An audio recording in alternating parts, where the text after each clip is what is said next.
رئيس الجمهورية، راني ندير لك في نداء استغاثة. أنا والله العلي العظيم لما شفت القصة تاع ابتسام حملاوي وهذا ياسين شطاح، قسما بالله العلي العظيم غير استرجعت عدة ذكريات اللي عشتها وما زلت نعيشها. والشي اللي راه يقول فيه راه كامل صحيح، لأنه أنا عشته صح. على بالي كاين ناس تتفاجئ منه وما تقبلش أمور كيما هذه، ولكن هذه حقيقة يا الرئيس، هذه حقيقة. أنا معيت في كوميسارية يا الرئيس على جال عصابة تاع عقار اللي عندها ريزو كبير في الجزائر، واني مستعد ارسلوا لي فرقة تاع تحقيقات تاع باب جديد ولا أي فرقة، مستعد نعطيكم كامل الأدلة والإثباتات، وراح تكتشفوا باللي كاين ريزو كبير، تكتشفوا كيفاش يتباع أراضي الدولة، تكتشفوا كيفاش يتم النصب على المواطنين، تكتشفوا كيف يضرب أمن واستقرار البلاد، كيفاش يضرب الأمن القومي، شكون هما المجرمين الحقيقيين لم يجرموا في ناس اخرين. احنا رانا مهدين اليوم بالسجن لانه عندنا اليوم المعلومات هذه. اصبحت اليوم حياتي في خطر بسبب المعلومات اللي راهي عندي. انا معيت نفوت في كوميساريه طابله، نروح للكوميساريه تاع فايزيه ذيك، تلقى طابله تاع الاستقبال ذيك مكسره عليا، انا كسروها عليا على جال باش يديروا لي الترهيب، وانا ضحيه جاي نشكي. معي يضرب فيا بالدبزه، بالكذابه تاع الدبزه هكذا، شغل يضرب تاع ما يخليش لاطاس ويعطيك هكذا باش يستفزك، باش كش ما ترد عليه كش ما دير له حاجه ولا يدير لك تهمه ويلفقها في يديك.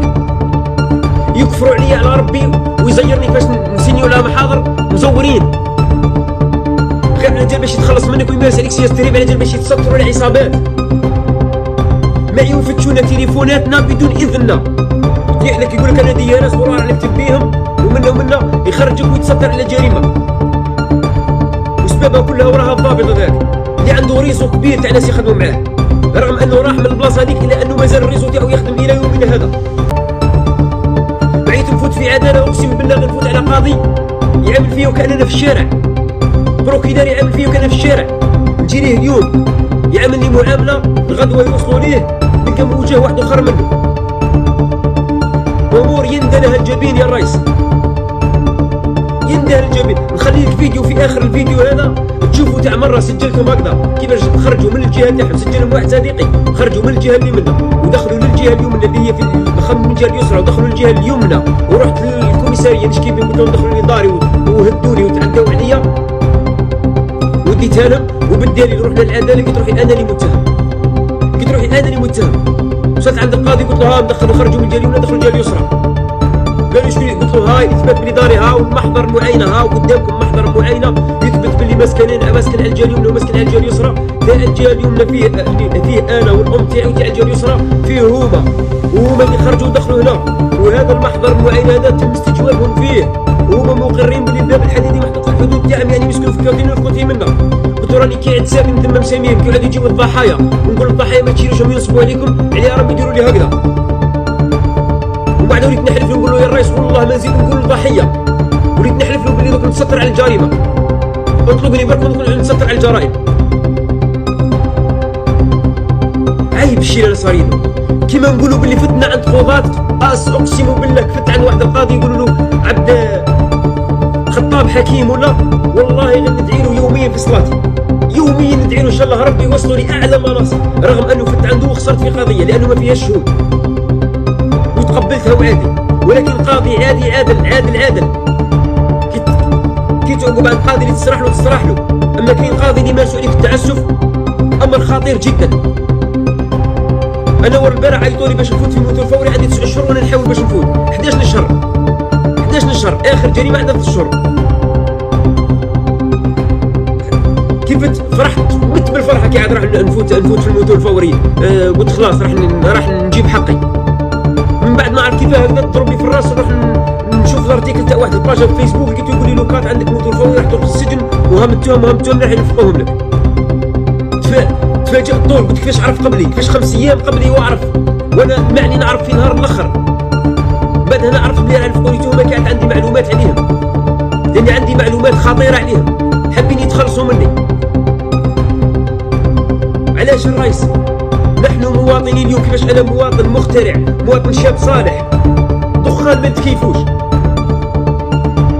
نخدم في المجال الصناعي لمده 25 سنه، حطموني، ما خلوه، ضربوا لي الدار، المراه، الاولاد، ما خلوا لي حتى حاجه، ما خلوا لي حتى بلاصه. الى متى؟ الى متى كل هذه الممارسات؟ هذه امور تضرب الامن القومي للبلاد، تضرب امن واستقرار البلاد، تنشر الاحتقان في المجتمع. ارسل لي يا الرئيس، ارسل لي فرقه تاع باب جديد ولا فرقه تاع تحري اللي يديروا فيها ثقه، عندكم فيها ثقه، اقسم بالله راني مستعد انكم تعطيني مدى الحياه اذا كنت نكذب. راح تلقاو ريزو تاع ناس مد اطارات كبار في الدوله، اطارات كبار في الدوله، صمت واليوم خلاص الحق الموصل الاعظم. والله غير مرات اني نخمم نقول كون تريتيت معاهم وفكيت عليا. علاش راني عايش الحياه هذه؟ الى متى؟ وقتاش نسترجع حياتي العاديه؟ وقتا نبدا نخدم على روحي انايا؟ وقتا نعاود حياتي؟ الى متى؟ درنا نداء للنائب العام، درنا نداء لوزير العدل، تدخل وزير العدل ما قدر، النائب العام ما قدر، كل يوم تزيد الامور تزداد سوءا من السيء الى الاسوء. والاغرب في الامر كي سمعت هذا ياسين شطاح يقول لك يطلبوا من السماح سيفي صح، يظلموني في العنان الداخل ويظلموني في الاخر، وبعد كي يتلاقوني برا يقولوا يسمح لنا الله غالب فوق يدينا. هل الامور ولا تمشي هكذا يا الرئيس؟ ياك القانون فوق الجميع. نتمنى ان شاء الله تلحقك الرساله هذه، البارطاج ماكسيمو خوتي، لعلكم تكونوا سبب في ايصال هذه الرساله. غير نخليك الفيديو في الاخير تشوف بنفسك الظلم والاعتداء. هذا اول فيديو وعندي اعتداءات وتجاوزات لعده جرائم وعده فيديوهات وما درت والو. حسبنا الله ونعم الوكيل. اني خصم كل مسؤول لحق له هذا الفيديو ولم يحرك ساكن. اني خصمكم عند الله يوم القيامه. الله في روحك. شوف يا سياده الرئيس، هذا اول فيديو وثقتوا لهم، عندي عده فيديوهات بالاعتداءات هكذا. شوف كي خرج من دارهم، راك تشوف فيها. وشوف لهنا انا نسكن في الجهه اليمنى وهم يسكنوا في الجهه اليسرى، وكاين محضر قضائي هما مقرين به. شوف لي يدخلوا الجهه اليمنى ودوك يبدا الصياح والاعتداءات في الجهه اليمنى. واسمع بنفسك وشوف بنفسك. وهذا الفيديو هذا قدمته للعداله، هما داو فيه البراءه وانا ديت شهور حبس. قلت للقاضي هاك شوف، اللي ما نشوفش تسني هاي دخلت الطفله شوف فيها. يبدا الصياح والاعتداءات ومن يعني اسمعوا انفسكم وتفرجوا يا ناس وحدكم وميزوا.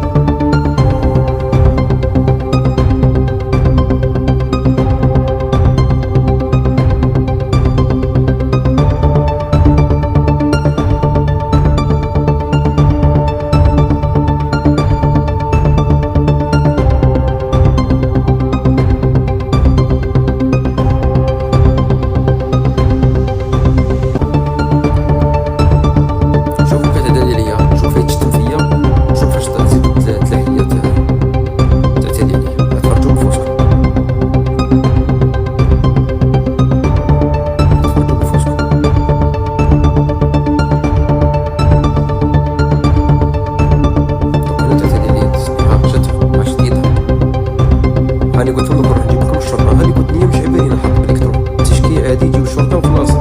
وهاو المحضر اثبات حاله، يثبت بلينا في الجهه اليمنى وفي الجهه اليسرى، ويقولوا باللي رانا حاطين الباب الحديدي الكبير في حدود القطعه تاعنا، سما هما حاطينه في الجهه اليسرى اللي تابعه ليه.